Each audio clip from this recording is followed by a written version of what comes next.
In the current debate regarding radicalization and extremism, we hear a lot talking about Islamism on the one hand and far-right extremism on the other hand. We actually talk very seldom about the third form of extremism, which is far-left, and this happens in spite of the fact that Europol data show that this form of extremism is alive and kicking, and in many cases is even lethal. Why does this phenomenon occur?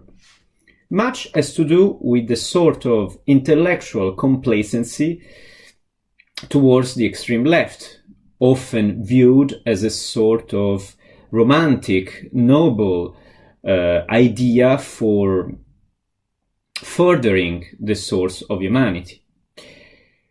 A recent case that I can mention comes from my country, Italy, and is the case of a terrorist named Cesare Battisti that killed 4 innocent people and was protected for decades by intellectuals for no other reason than for being a communist and acting in the name of communism. This phenomenon occurs also at the policy and scholarly level. For instance, a document recently released by the European Union and the Council of Europe called Youth Work Against Violent Radicalization argues that far leftists do not act against democratic principles.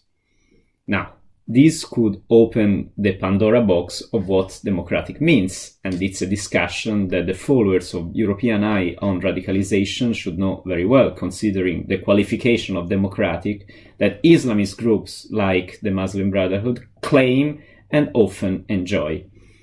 The fact is that all extremists claim to act in the name of the people, or what they mean as people. And they do so because of the light at the end of the tunnel, because of the utopia of the perfect state and the perfect humanity that they are trying to attain, and to attain which violence is sort of justified and even sacred. This utopia will be reached, there is no question. Something which is common, another element, let's say, that is common to black, red, and green extremism is determinism. It's not by chance that Kandil, an expert of the Muslim Brotherhood, explains this concept by saying that what's for Marxist historical determinism is for Islamist religious determinism. And it means that in both cases, the perfect state, no matter if it's based on Sharia law, no matter if it's based on socialism, no matter if it's based on the purity of the race, will be finally attained. And to do so, every action is legitimate in a very strict Machiavellian way of thinking. The end justifies the means. And this concept also means that the enemy must be annihilated, and the enemy is the outgroup, the group of those who do not conform to the ideology or that are seen as a threat to the ideology. That's why the German-Egyptian intellectual Abdel Samad, who wrote an essay significantly titled Islamic Fascism, says that for communism, Nazism, and Islamism, a certain way of liberal democratic life is a threat.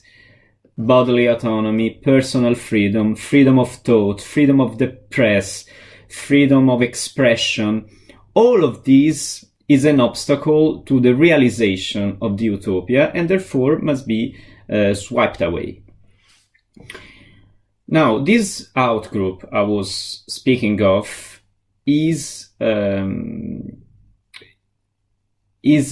seen in a very Manichaean way.